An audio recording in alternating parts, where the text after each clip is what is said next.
Welcome to my channel! Learn with Teacher Annie!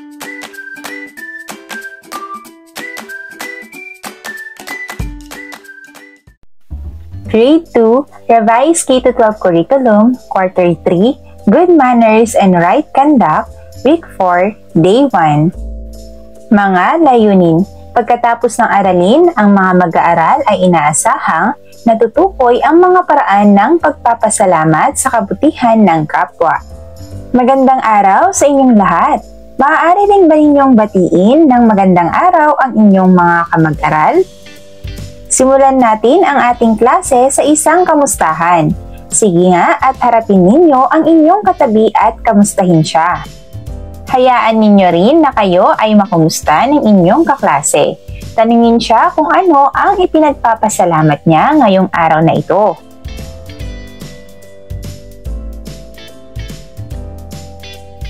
Para sa ating panimulang gawain, punan ang concept map sa ibaba.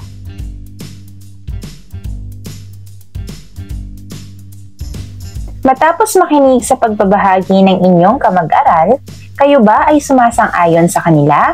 Ipaliwanag ang inyong pagsang-ayon o di pagsang-ayon. Ano-ano pa sa inyong palagay ang ibang paraan upang maipakita ang pagiging mapagpasalamat sa inyong pamilya maliban sa naibahagi ng inyong kamag-aral?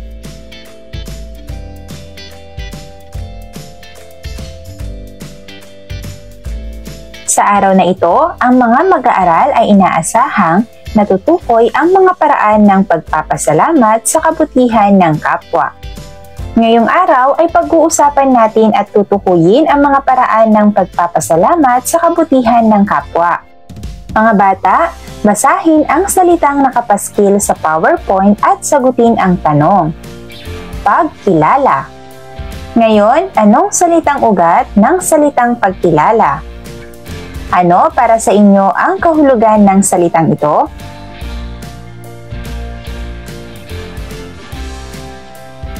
Ngayon ay maglaro tayo. Handa na ba kayo?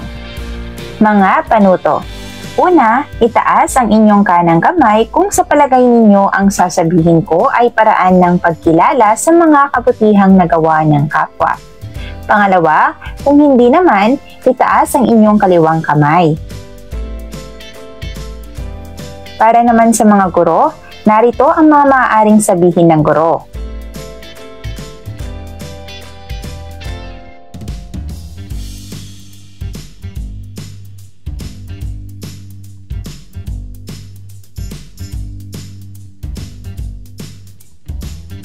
Ating talakayin ang kapwa bilang katuwang sa paggawa ng kabutihan.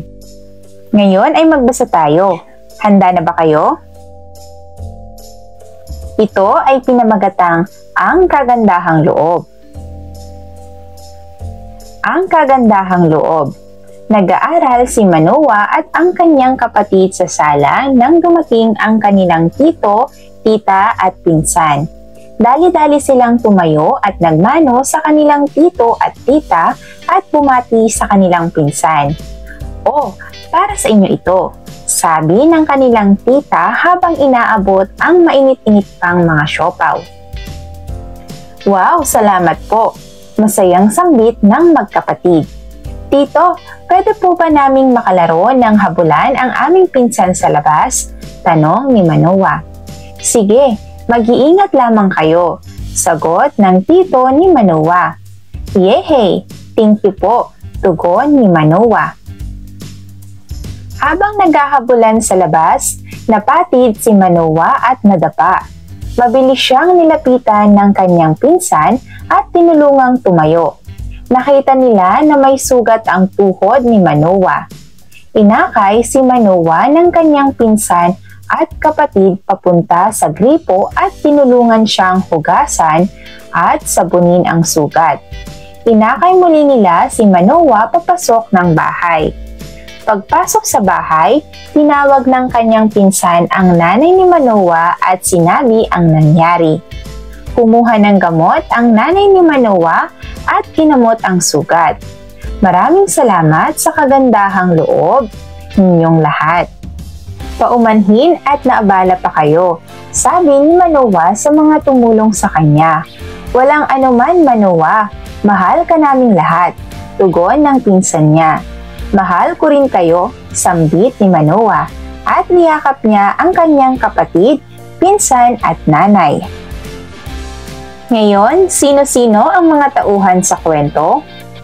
Ano-ano ang mga ginawa ni Manoa at kanyang mga pinsan?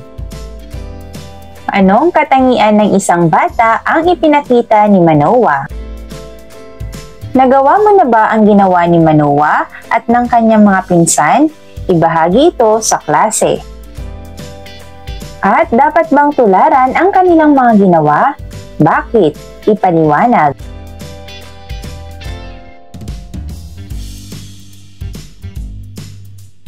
Ngayon naman ay magkakaroon tayo ng pangkalahatang gawain. Narito ang mga panuto. Una, magtatakda ang guro ng numero sa bawat isa. Pangalawa, tandaang mabuti kung anong numero ang nakatakda sa inyo. Pangatlo, pagkatapos ay tatawag ang guro ng numero. Tatayo ang may naitakdang numero na katulad ng natawag. Ang natawag ay magsasabi ng isang halimbawa ng kabutihang nagawa sa kapwa. Sasabihin ninyo kung ano ang dahilan kung bakit sa palagay niya ay halimbawa ito ng kabutihang nagawa sa kapwa. At pagkatapos ay aalamin kung sasang-ayon ang klase sa nasabing halimbawa ng kaklase.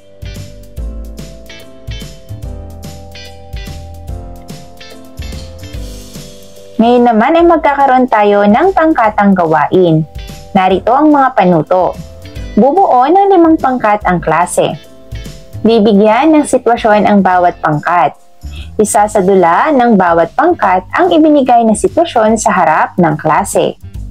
Huhulaan ng bawat pangkat ang isasadula ng ibang pangkat. At ang makaapat na tamang sagot ang tatanghaling panalo sa laro. Narito ang mga sitwasyong ibibigay ng guro na isasadula ng mga pangkat.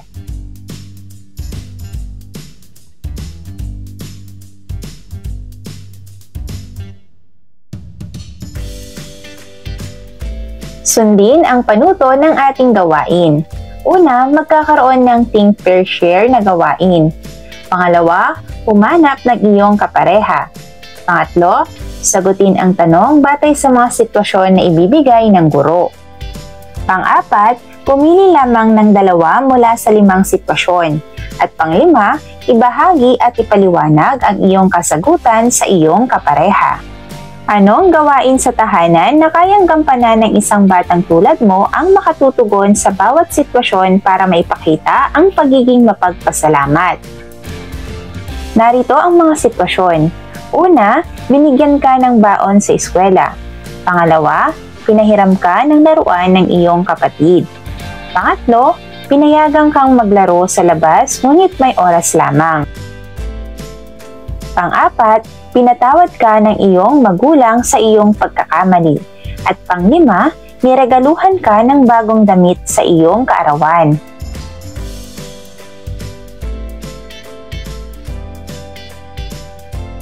Sa inyong sagutang papel, sagutin ang tanong sa ibaba. Sa inyong palagay, ikaw ba ay marunong magpasalamat? Bakit oo o hindi? Narito ang halimbawa ng sagot. Oo, sapagkat palagi akong nagsasabi ng thank you o salamat sa mga tao sa aking paligid. Ngayon naman sa isang papel, sumulat ng isang liham pasasalamat para sa iyong kaibigan. Pumili ng kahit na sinong kaibigan at sulatan siya ng isang liham.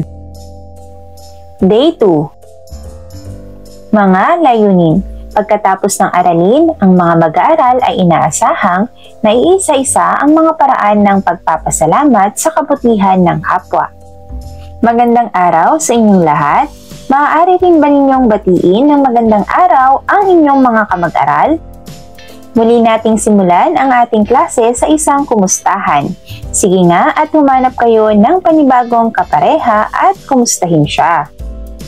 Hayaan ninyo rin na kayo ay makamusta ng inyong kaklase. Tanungin siya kung ano ang ipinagpapasalamat niya ngayong araw na ito.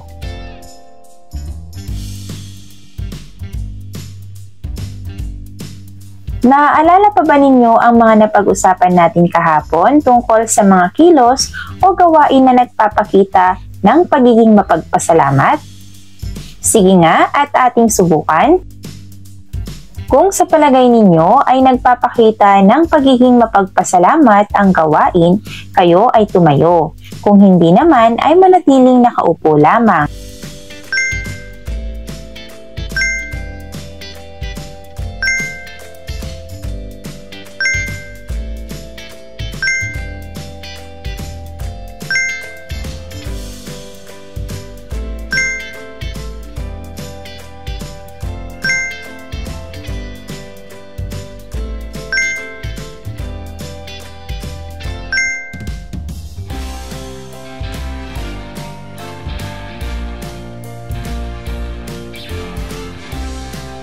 Ngayon ay magkakaroon ng dialogo ang magkapareha. Mga panuto. Una, hahanap ng kapareha ang bawat mag-aaral. Pangalawa, pag-usapan at magbahagi ng iyong karanasan ukol sa tanong na nasa ibaba.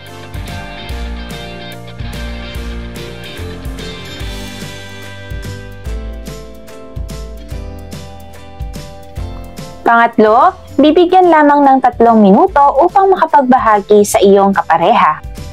Mga bata, sumasang-ayon ba kayo sa kanilang nabanggit na pagpapakita ng pagpapasalamat? Ipaliwanag ang inyong pagsang-ayon o di pagsang-ayon.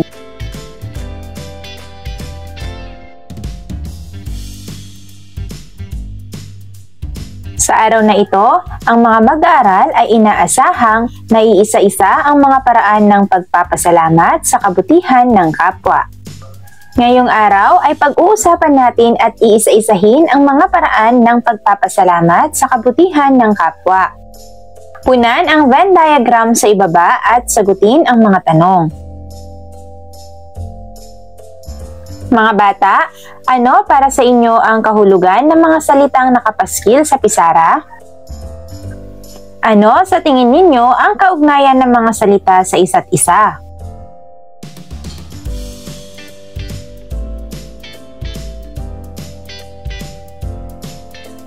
Ngayon ay maglaro tayo. Handa na ba kayo? Una, tatawag ang guro ng mag-aaral. Pangalawa, ang natawag ay dapat na magbigay ng isang halimbawa ng paraan ng pagpapasalamat sa kabutihan ng kapwa sa loob ng 5 segundo. At pangatlo, hindi na pwedeng ulitin ang nasabi na. Naiintindihan ba ng lahat?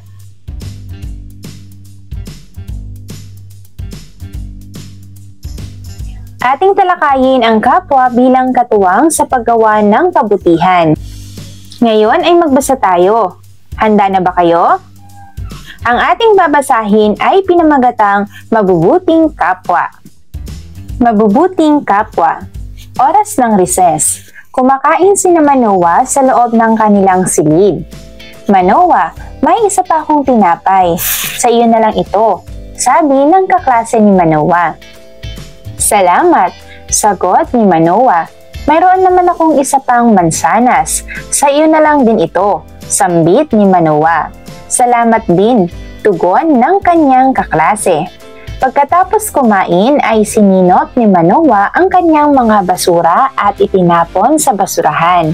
Nakita ito ng kanyang guro at pinuri siya. Ang bait na bata mo talaga, Manoa, sabi ng kanyang guro. Salamat po. Kunin ko na rin po ang mga basura po ninyo at itatapon ko po sa basurahan, sambit ni Manoa. Maraming salamat, Manoa, saad ng guro. Matapos ang klase, uwian na. Mauna na ako, Manoa. Nandyan na ang sundo ko. Ingat ka pa uwi. Paalam ng kanyang kaklase. Ingat ka rin. Parating na rin ang sundo ko. Bukas ulit, sagot ni Manoa. Kumaway sila sa isa't isa habang nagpapaalam. Nang dumating ang sundo ni Manoa, nagpunta rin siya sa gate ng eskwelahan. Nariyan ka na pala, Manoa. Magandang hapon, bati ng gwardya. Dumating na ang sundo mo, dagdag pa nito. Magandang hapon po, bati rin ni Manoa.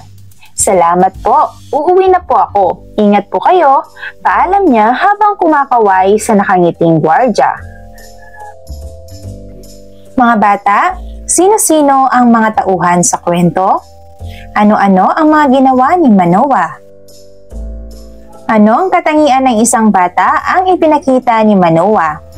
Nagawa mo na ba ang ginawa ni Manoah? Ibahagi ito sa klase. At dapat bang tularan ang kanyang mga ginawa? Bakit? Ipaliwanag.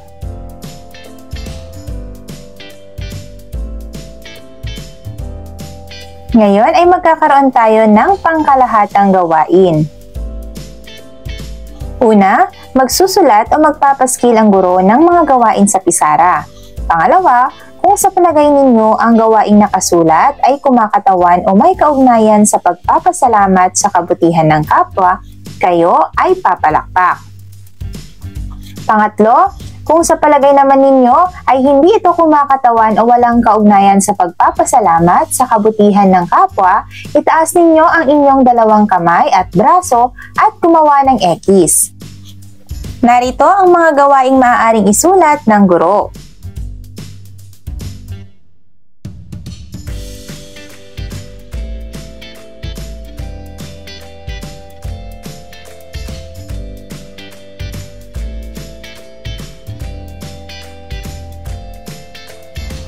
Maglaro tayo. Handa na ba kayo? Kukuha ang bawat isa ng isang pirasong papel.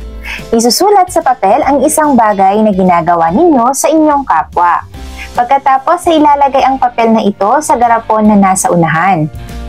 Kapag nakapaglagay na ang lahat ng papel, tatawag ang guro ng mag-aaral upang bumunot ng papel mula sa garapon. Babasahin ang nakasulat sa nabunot na papel. Sunod ay sasabihin naman ng klase kung ang gawain ay isang halimbawa ng pagpapasalamat sa kabutihan ng kapwa o hindi. Mag-thumbs up kung kabutihan ang nabanggit at thumbs down naman kung hindi. Uulitin muli ang proseso ng ika-4 hanggang ika-7 na panuto at tatawag ng 5 mag-aaral na magsasagawa ng pagbunot.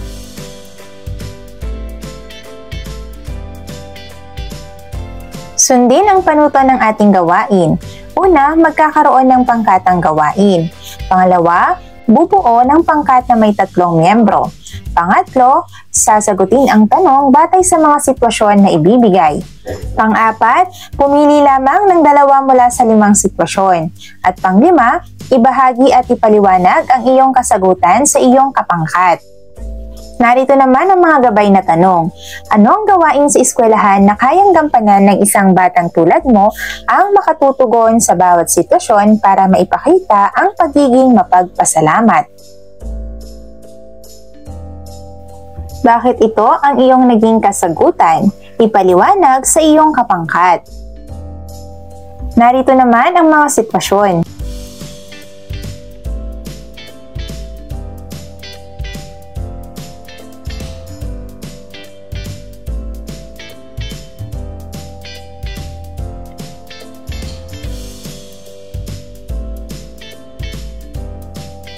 Sa inyong sagutang papel, sagutin ang tanong sa ibaba.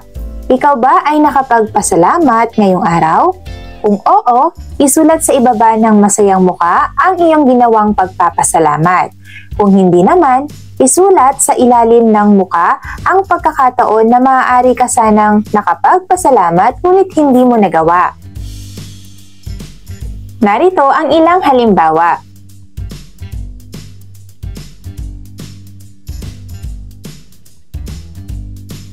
Sa isang papel, sumulat ng isang liham pasasalamat para sa iyong pamilya.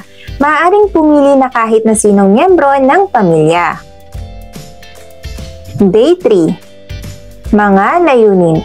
Pagkatapos ng aralin, ang mga mag-aaral ay inaasahang na isa sa kilos ang mga gawain na nagpapakita ng pasasalamat sa mga kabutihang nagawa ng kapwa.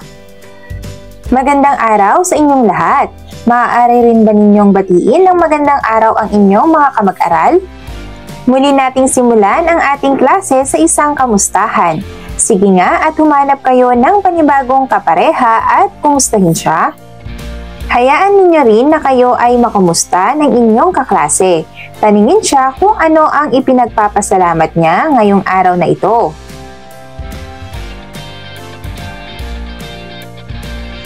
Naaalala pa ba ninyo ang mga napag-usapan natin kahapon tungkol sa mga kilos o gawain na nagpapakita ng pagiging mapagpasalamat?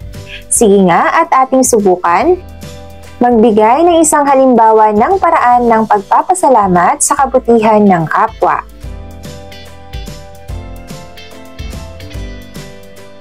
Sa araw na ito, ang mga mag-aaral ay inaasahang na isa sa kilos ang mga gawain na nagpapakita ng pasasalamat sa mga kabutihang nagawa ng kapwa.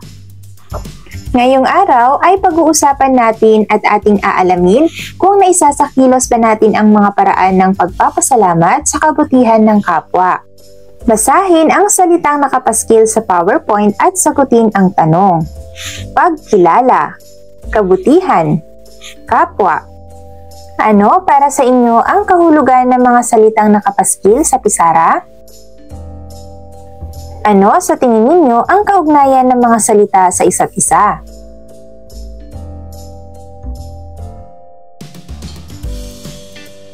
Ngayon naman ay maglaro tayo. Handa na ba kayo? Mga panuto.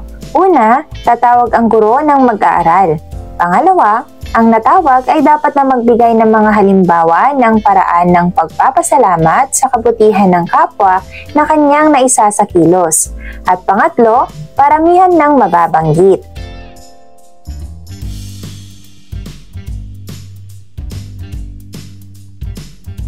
Ating talakayin ang kapwa bilang katuwang sa paggawa ng kabutihan. Ngayon ay magbasa tayo. Handa na ba kayo? Ito ay pinamagatan, Salamat sa Kabutihan. Salamat sa kabutihan. Inutusan si Manoa na bumili ng toyo para sa lulutuing adobo. Ito ang pambili ng toyo, anak. Bumili ka na rin ng merienda na gusto mo mula sa suklingan. Bilin ng ina ni Manoa. Salamat po, nanay. Sagot ni Manoa at pumunta na siya sa tindahan. Sa tindahan, bumili si Manoa ng toyo at tinapay. O Manoa, ito ang 3 candy. Bigay ko na iyan sa iyo dahil lagi kang dito bumibili sa tindahan ko. Sabi ng tindera. Naku, salamat po sa libreng candy, Aling Nena. Lalo ko pa pong sasabihin sa amin na dito bumili sa tindahan ninyo. Nakangiting saad ni Manoa. Habang naglalakad pa uwi, kailangang tumawid ni Manoa sa kabilang kalsada, ngunit maraming sasakyan. Nakita ito ng traffic enforcer at tinulungan nito si Manoa na makatawid. Salamat po sa tulong ninyo. Ito po ang isang candy para po sa inyo. Sambit ni Manoa. Salamat, bata. Sagot naman ng traffic enforcer. Pagdating sa bahay, bit-bit ni Manoa ang toyo sa isang kamay at ang tinapay sa isa pa. Hindi niya mabubuksan ang pinto dahil dito. Ilalapag na niya sana ang mga hawak sa sahig upang buksan ang pinto. Nang bigla itong bumukas, binuksan ito ng kanyang kapatid na nakita pala siyang maraming hawak. Salamat sa pagbubukas ng pinto. Ito ang isang candy para sa iyo, sabi ni Manoa. Salamat din sa candy, tugon naman ng kanyang kapatid habang pinapapasok si Manoa sa loob ng bahay. Mga bata, sino-sino ang mga tauhan sa kwento? Ano-ano ang mga ginawa ni Manoa? Anong katangian naman ng isang bata ang ipinakita ni Manoa? Nagawa mo na ba ang ginawa ni Manoa? Ibahagi ito sa klase. At dapat bang tularan ang kanyang mga ginawa? Bakit? Ipaliwanag.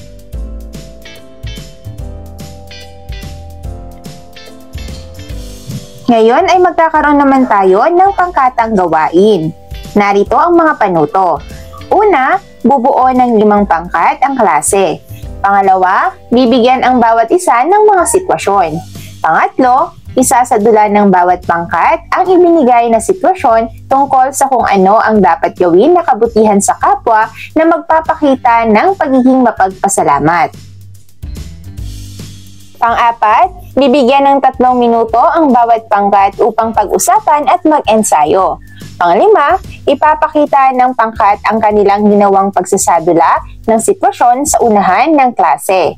At pang-anim, bibigyan ng 1 hanggang 2 minuto para sa pagsasadula ang bawat grupo. Narito ang mga halimbawa ng mga sitwasyon na maaaring ibigay sa mga pangkat. Ang mga ito ay mga kaugnayan sa pagiging mapagpasalamat.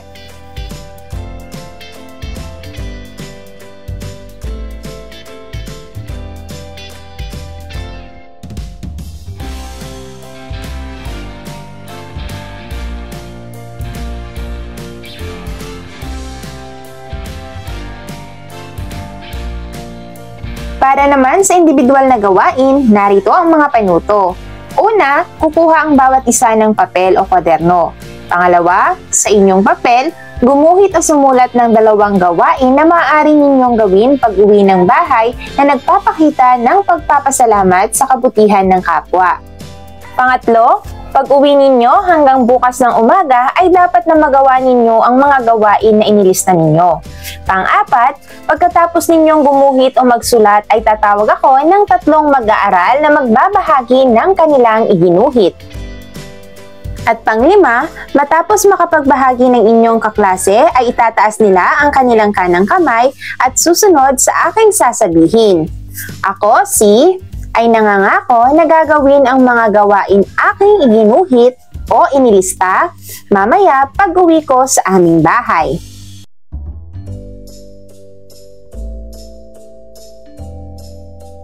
Ngayon, sundin ang panuto ng ating gawain. Una, magkakaroon ng think pair share na gawain. Pangalawa, humanap ng iyong kapareha. Pangatlo, sagutin ang tanong batay sa mga sitwasyon na ibibigay ng guro. Pang-apat, pumili lamang ng 2 mula sa 5 sitwasyon.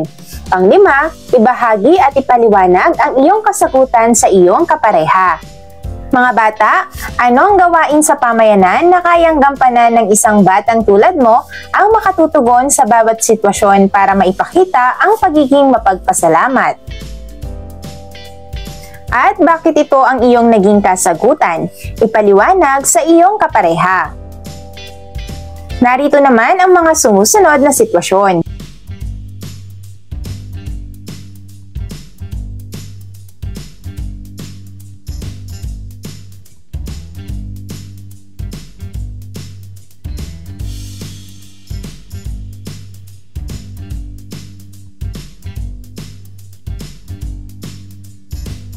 Sa inyong sagutang papel, iguhit ang iyong sagot sa tanong, sa iyong palagay, ano ang itsura ng bayan kung ang lahat ay marunong magpasalamat? Halimbawa ng sagot, larawan ng isang masayang bayan na nagtutulungan at may pagkakaintindihan. Sa isang papel naman, sumulat ng isang liham pasasalamat para sa iyong guro. Maaaring pumili na kahit na sinong inyong guro. Day 4. Mga layunin. Pagkatapos ng aralin, ang mga mag-aaral ay inaasahang na ipakikita ang pagiging mapagpasalamat sa pamamagitan ng iba't ibang paraan ng pagkilala sa mga kabutihang nagawa ng kapwa. Magandang araw sa inyong lahat! Maaari rin ba ninyong batiin ng magandang araw ang inyong mga kamag-aral? Muli nating simulan ang ating klase sa isang kumustahan. Sige nga at humanap kayo ng panibagong kapareha at kumustahin siya. Hayaan ninyo rin na kayo ay makumusta ng inyong kaklase. Tanungin siya kung ano ang ipinagpapasalamat niya ngayong araw na ito.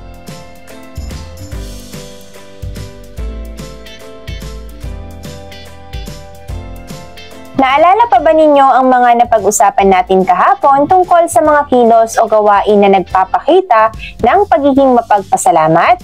Sige nga at ating subukan. Maaari ba kayong magbigay ng halimbawa ng mga paraan ng pagpapakita ng pagiging mapagpasalamat sa kabutihan ng kapwa na inyong naisasakilos? Sa araw na ito, ang mga mag-aaral ay inaasahang na ipakikita ang pagiging mapagpasalamat sa pamamagitan ng iba't ibang paraan ng pagkilala sa mga kabutihang nagawa ng kapwa. Ngayong araw ay pag-uusapan natin at ipakikita ang pagiging mapagpasalamat sa pamamagitan ng iba't ibang paraan ng pagkilala sa mga kabutihang nagawa ng kapwa. Punan ang graphic organizer sa ibaba at sagutin ang mga tanong. Ano para sa inyo ang kahulugan ng mga salitang nakapaskil sa pisara? Ano sa tingin ninyo ang kaugnayan ng mga salita sa isa't isa?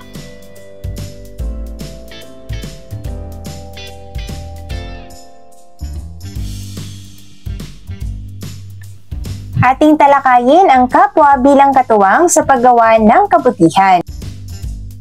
Ngayon ay magbasa tayo. Handa na ba kayo? Ito ay pinamagatang pagiging mapagpasalamat. Pagiging mapagpasalamat. May gawain sina Manoa sa loob ng klase. Tayo ngayon ay magkakaroon ng bahaginan, saad ng guro. Ibabahagi natin kung paano tayong naging mapagpasalamat noong mga nakalipas na araw. Malinaw ba sa lahat? Tanong ng guro. Opo, sagot ng klase. Sino ang gustong mauna sa pagbabahagi? Muling tanong ng guro. Maraming nagtaas ng kamay sa klase. Manoa, ikaw na ang mauna, saad ng guro.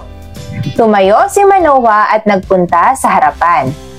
Noong mga nakaraang araw, nagpasalamat ako sa mga nagbigay sa akin ng pagkain o tulong. Tinulungan ko rin ang aking guro na itapon ang basura niya bilang sukli sa pagbibigay niya sa akin ng papuri. Nagbahagi rin ako ng baon sa kaklase natin na nagbahagi rin ng baon niya sa akin. Nagbigay rin ako ng candy sa mga taong tumulong sa akin noong kinakailangan ko ng tulong. Kwento ni Manoa. Magaling, Manoa! Puri ng kanyang guro. Sino pa ang gustong magbahagi? Tanong pa nito. O, ikaw naman. Ngayon mga bata, sino-sino ang mga tauhan sa kwento? Ano-ano ang mga ginawa ni Manoa? Ano ang katangian ng isang bata ang ipinakita ni Manoa? Nagawa mo na ba ang ginawa ni Manoa? Maaari mo ba itong ibahagi sa klase? At dapat bang tularan ang kanyang mga ginawa? Bakit? Ipaliwanag.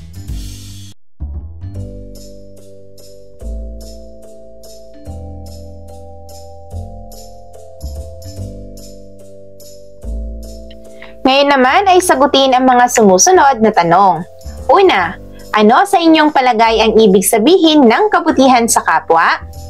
Pangalawa, ano sa inyong palagay ang ibig sabihin ng pagiging mapagpasalamat? Pangatlo, bakit mahalaga ang kilalanin ang kabutihang nagawa ng kapwa? At pang-apat, bakit mahalaga ang pagiging mapagpasalamat?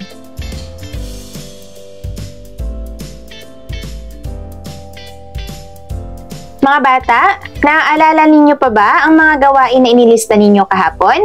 Muling kunin ito at tayo ay magkakaroon ng bahaginan. Alin sa iyong mga nailista ang iyong nagawa? Alin naman sa iyong mga nailista ang hindi mo nagawa? At bakit?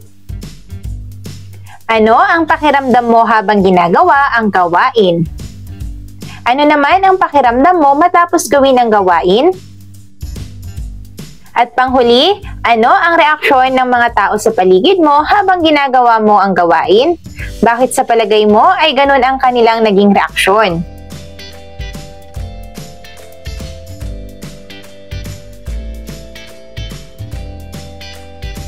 Ngayon, sundin ang panuto ng ating gawain. Una, magkakaroon tayo ng malayang talakayan. Pangalawa, sagutin ang tanong batay sa mga sitwasyon na ibibigay ng guro. At pangatlo, ibahagi ang kasagutan sa klase. Anong gawain na kayang gampanan ng isang batang tulad mo ang makatutugon sa bawat sitwasyon para maipakita ang pagiging mapagpasalamat? Bakit ito ang iyong naging kasagutan? Ipaliwanag. Narito naman ang mga sumusunod na sitwasyon.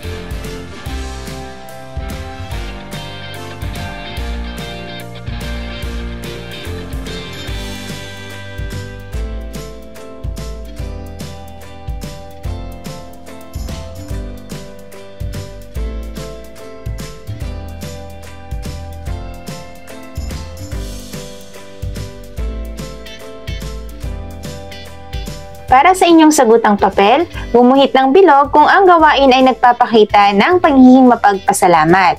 Gumuhit naman ng tatsulok kung ang gawain ay hindi nagpapakita ng pagiging mapagpasalamat.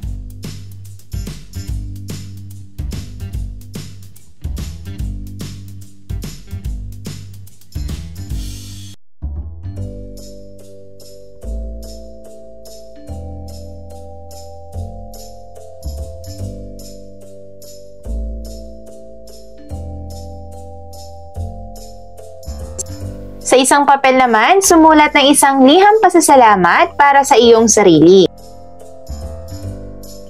Day 5. Mga layunin. Pagkatapos ng aralin, ang mga mag-aaral ay inaasahang una, nasasagot ang mga tanong sa pagsusulit na may pag-unawa. Pangalawa, na ipapakita ang katapatan sa pagsagot ng mga tanong sa pagsusulit. Pangatlo, na ibibigay ang tamang sagot sa bawat tanong sa pagsusulit. Ikatlong markahan, ikalawang lagumang pagsusulit sa GMRC Grade 2. Mahusay mga bata! End of Week 4. Thank you for watching! Also, don't forget to like, share, subscribe, and click the notification bell for you to be updated on our latest videos. See you on our next lesson. Goodbye!